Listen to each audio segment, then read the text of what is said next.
Hola, hola, hola mi gente, aquí estamos en un nuevo tutorial del canal de Marcelo Albornoz, palabras que sanan, pum pum pum, para arriba.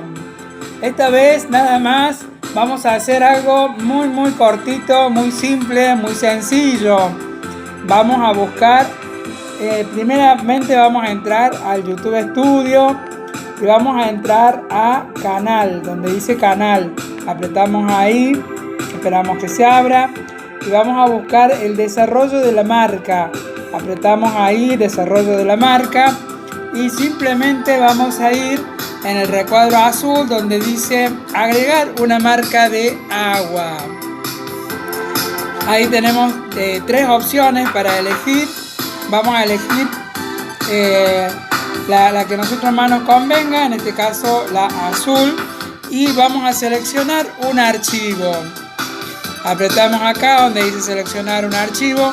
Esto nos lleva a nuestra galería, a nuestros archivos de imágenes. Acá tengo una que es la imagen que yo uso en mi canal, y ahí la va a transformar en una imagen de agua, que va a ir esa imagen después en todos tus videos, donde vos lo elijas, donde vos lo selecciones.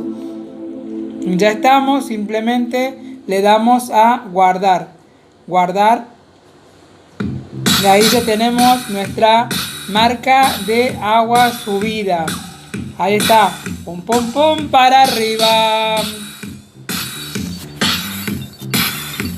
Bueno, me arrepentí y cambié la imagen, no me gustaba esa y busqué otra imagen. Aquí está.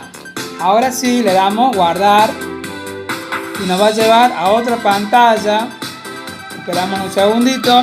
Nos va a llevar ya aquí donde ya está desarrollada el desarrollo de la marca de agua, que la podemos ubicar en el lado, en el extremo inferior derecho. Ahí se mostrará en todos los videos que uno suba. Uno lo puede personalizar, tiempo de visualización, le podemos poner la hora de inicio, la hora de finalizada, o lo que ustedes quieran. Incluso se puede eliminar, volver atrás simplemente y cambiar la imagen. Puede ser personalizada, personalizar la hora de inicio, o lo podemos poner en todo el video, o podemos elegir al final del video, donde ustedes lo quieran.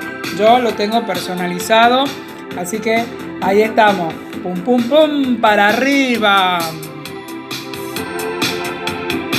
Espero que les haya servido este pequeño tutorial. Ahí vamos ayudando a crecer cada día más y más, sobre todo a las personas que empiezan, a las personas que no saben manejar algunos elementos, algunas características, algunas herramientas que YouTube nos brinda. Pum pum pum, para arriba.